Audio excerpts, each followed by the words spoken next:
Vous écoutez la story, issue de l'épisode S1206 du podcast Faut pas pousser les ISO, diffusé le jeudi 16 avril 2026. La story vous est présentée cette semaine par Camara, première coopérative de passionnés photo, avec 90 magasins spécialisés photo et vidéo partout en France.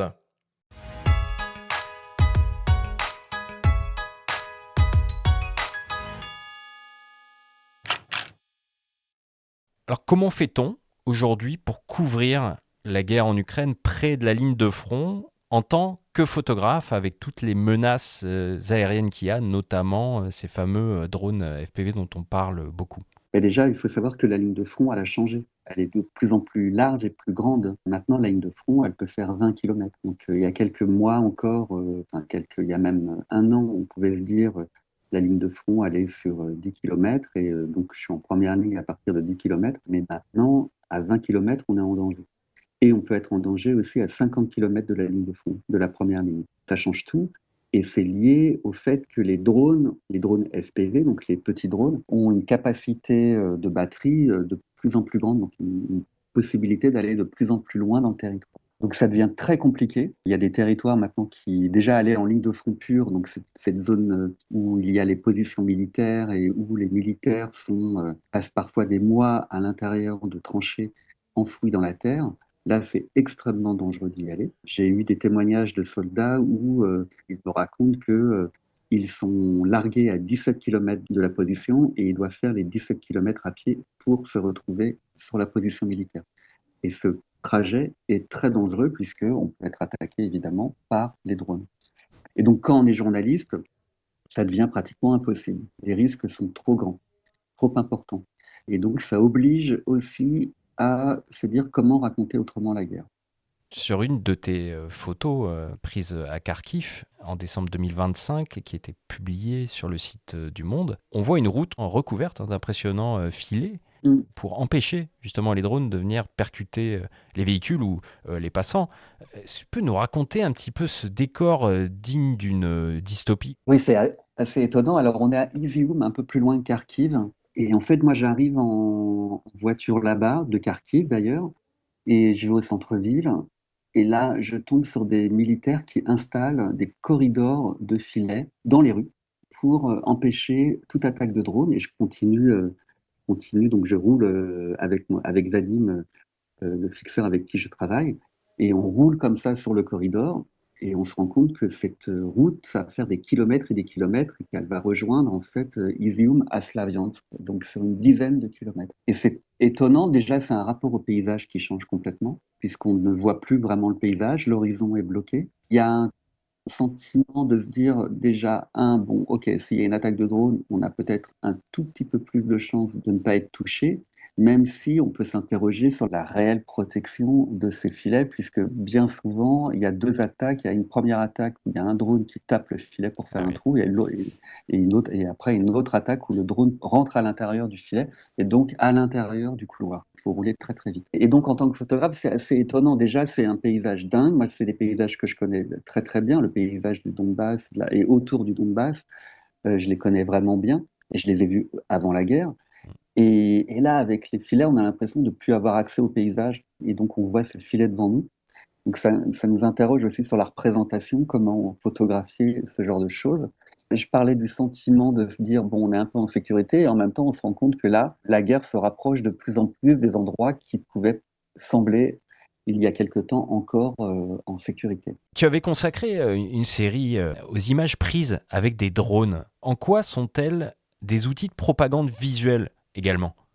Alors c'est très intéressant. Cette période de cette guerre, c'est un vrai laboratoire, mais dans tous les sens du terme. C'est un laboratoire horrible, des nouvelles armes, de l'intégration de drones partout à toutes les échelles dans la guerre, des robots, de l'intelligence artificielle et aussi de l'image. Les images faites par les drones pour tuer sont aussi envoyées après sur les réseaux comme Telegram en termes de propagande où on voit les soldats se faire poursuivre par le drone avec en intégration dans l'image parfois des images, des musiques qui ridiculisent la victime. Ce qui est intéressant dans ces images horribles où on voit des gens se faire tuer pratiquement en direct, on voit les derniers regards des victimes, et deux, ça reprend les images infamantes du XIVe au XVIe siècle, où l'on représentait dans des peintures des gens qui venaient d'être torturés. Et on les ridiculisait par la peinture. Et aujourd'hui, en fait, ces images infamantes, c'est des images qui viennent de pilotes de drones qui vont mettre ces images sur les réseaux. Et c'est terrible parce que, en fait, ce sont des images de propagande, ce sont des images qui ridiculisent et qui déshumanisent l'adversaire. Et aussi, ce qui est dingue, c'est que ce sont aussi des documents journalistiques parce qu'on voit les zones de combat telles qu'on ne les a jamais vues, même dans l'histoire de la guerre. Et justement, alors comment tu te situes dans un contexte pareil en tant que photojournaliste? Tu disais tout à l'heure que la menace des drones va t'obliger à aller chercher d'autres sujets, mais avec de telles informations qui tombent également, que tu peux récupérer, puisque ce sont des informations visuelles que tu peux exploiter aussi, dont tu peux te servir. Comment tu travailles sur place? Est-ce que ça change vraiment ta manière d'évoluer? Tu évolues au jour le jour? Tu arrives encore à planifier des choses?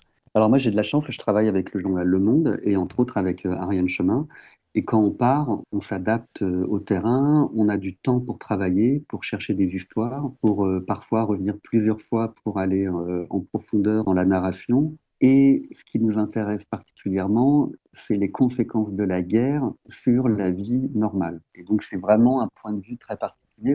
On cherche la petite histoire qui va raconter la grande histoire. Et c'est vrai que maintenant, les zones de combat, pour moi, elles sont pratiquement inaccessibles. D'ailleurs, les images les plus intéressantes viennent des militaires. Et voilà, donc en fait, on raconte l'arrière-front de la guerre. Mais y a-t-il un arrière-front aujourd'hui en Ukraine, puisque tout le pays est bombardé constamment, quotidiennement, que les civils sont totalement impactés chaque jour, soit par des bombardements sur les habitations, soit par un climat de terreur, soit par des drones qui vont taper, par exemple, des cars qui amènent les gens au travail, ou encore, il y a quelques jours, là, à Kherson, il y a un drone qui a mis dans un hôpital pour enfants, qui a déposé une mine anti-char. Et donc, en fait, nous, on essaie de raconter, à travers des choses très simples, comment la guerre impacte le quotidien. Alors toi, tu entretiens un rapport très fort avec ce pays. Tu Mhm. déclarais dans le web docu La Zone, ça date un peu, mais je m'en Et souviens même très très avant, bien. hein. Et même avant, oui. Mais dans ce docu, je me souviens que tu déclarais, donc docu réalisé avec le journaliste Bruno Massy, tu Mhm. déclarais, parfois je me demande si je ne suis pas devenu photographe pour travailler sur Tchernobyl. Bien des années plus tard, qu'est-ce que ça évoque pour toi? Qu'est-ce que ça C'est t'évoque marrant cette parce que phrase? je me souvenais pas de cette phrase, mais ça évoque qu'il y a des lieux qui m'obsèdent. J'ai vraiment besoin d'y retourner régulièrement pour continuer à les photographier. Donc il y a Tchernobyl, mais il y a aussi l'Ukraine en tant que telle. Et il y a d'autres lieux qui sont importants pour moi. Quand je rentre dans un travail photographique, c'est vrai que j'ai du mal à m'arrêter parce que je pense que le temps est important pour raconter le monde d'aujourd'hui. Aujourd'hui, on est dans un monde où l'information est instantanée et d'ailleurs elle est aussi vite mise sur Internet qu'elle est déjà oubliée. Une information chasse l'autre et moi je crois que justement le travail de photographe aujourd'hui, c'est de s'inscrire dans le temps pour raconter en profondeur la société et le monde qui nous entoure. Guillaume, merci beaucoup. Merci.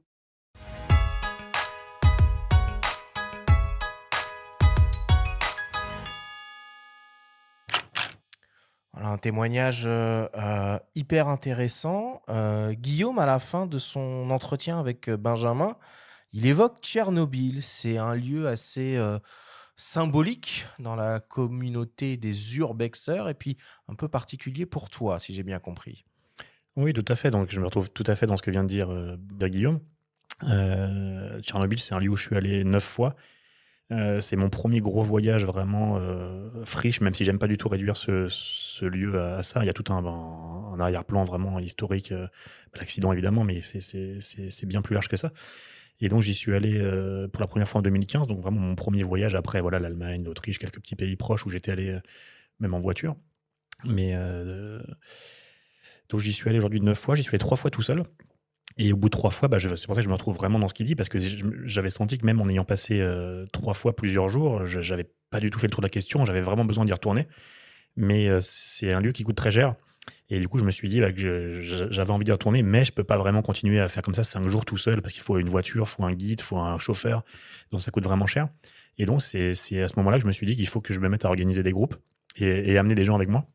Et donc, les 6 fois suivantes, j'ai amené 6 groupes, donc 3, 4, 5 personnes sur 4-5 jours. Et donc, j'y suis retourné comme ça. Alors, j'ai amené des gens, je leur montrais vraiment les points phares classiques, on va dire, la Grande Roue, les choses un peu classiques. Mais à chaque fois, on allait vraiment dans la pampa, hein, vraiment, on allait se perdre dans les villages, trouver des théâtres que personne n'avait vus, enfin, en tout cas, beaucoup moins que les classiques, on va dire. Et malheureusement, c'est l'invasion de la Russie qui a mis fin à tout ça. Et moi, c'était devenu vraiment une grosse partie de mon boulot parce qu'en 2021, du coup, j'y suis allé 3 fois. J'ai amené 3 groupes et ça allait continuer comme ça. Mais j'avais un groupe d'ailleurs, je crois, pour quelques mois après l'arrivée des Russes. Mais ouais, c'est un lieu qui est hyper fort. Moi, donc, bon, déjà, de par ma sensibilité sur la nature, on n'en a pas encore parlé, mais l'homme est parti depuis 40 ans, donc vraiment, c'est fou à ce niveau-là. Vraiment des immeubles entiers repris. Et à côté de ça, il y a aussi l'imagerie soviétique qui me passionne aussi par ailleurs. Je suis fasciné par ces fresques de propagande. C'est Il n'y a pas magnifique. que Tchernobyl pour un peu aimer ce genre de choses. Non, pas du tout. Moi, c'est pour ça que je suis allé à peu près partout en Europe de l'Est. Mais c'est quand même là-bas, en plus de cette imagerie-là, il y a vraiment le côté décadence. C'est-à-dire, il y a ces fresques, mais elles sont complètement décrépies, des statues de Lénine complètement presque écroulées. Donc, il y a en plus le côté vraiment passage du temps sur cette imagerie forte. Donc, pour moi, c'est magnifique. Et puis la nature, comme tu le dis, qui a repris possession des lieux, puisque préservé, entre guillemets, intact, où il y a plein de faune qui est retournée là-bas. Ouais, Flore qui pousse de partout, paraît-il. Exactement. Effectivement, c'est une zone militaire, donc il n'y a pas tant que ça de passage, même si bon, il y a un gros tourisme. Enfin, il y avait un gros tourisme vraiment qui était pas du tout bon pour les lieux. C'était vraiment beaucoup de gens qui venaient sur la journée de Kiev, qui faisaient l'aller-retour, qui étaient vraiment dans la consommation, pas spécialement dans le respect des lieux. Donc bon, c'est quand même pas mal abîmé chaque année. Du coup, j'y suis allé sur une plage de 6 ans, je crois. Donc j'ai vu sur 6 ans ce que ça a fait. Surtout que c'est plus ou moins la période où ça a explosé en termes de tourisme.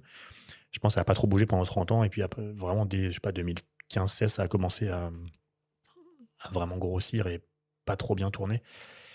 Et donc la nature, oui, elle est revenue. Et bon, malgré ce tourisme, c'est fou de voir vraiment, je sais pas, des tanks soviétiques dans les herbes hautes. Il y a des façades, des immeubles entiers où le lierre grimpe jusqu'au 4e étage. Il y a des salles de classe où il y a des arbres qui poussent à l'intérieur. Enfin, c'est incroyable. Et pour finir, un mot quand même sur le travail de Guillaume Herbout. Moi, je vous invite à suivre ce photographe, qui est donc un spécialiste, entre guillemets, grand connaisseur de l'Ukraine, comme Éric Bouvet. Il était, lui, en 2014, au moment de la Révolution Orange, à Maïdan, etc. Et bien avant, donc comme on le dit dans l'entretien, il avait consacré un énorme web docu à l'époque qui s'appelle La Zone. C'est en 2011, un web docu consacré à Tchernobyl. Et Guillaume a la chance, entre guillemets, de collaborer régulièrement avec Le Monde, donc il a des moyens pour faire un travail de fond, des enquêtes au long cours. Donc, si vous êtes abonné au Monde ou pas, vous pouvez suivre son travail. Mais en général, c'est vraiment à contre-courant de l'actualité. Et on parle beaucoup de tout ce qui se passe au Proche-Orient, etc. Malheureusement, le conflit en Ukraine continue. C'est de plus en plus compliqué pour les photographes de couvrir tout cela en images. On l'avait entendu avec le couple de photographes ukrainiens, les Lipkos, l'année dernière. Et cette année, 4 ans après le début de la guerre, on l'entend à nouveau avec Guillaume. Ça ne s'arrange pas, loin de là.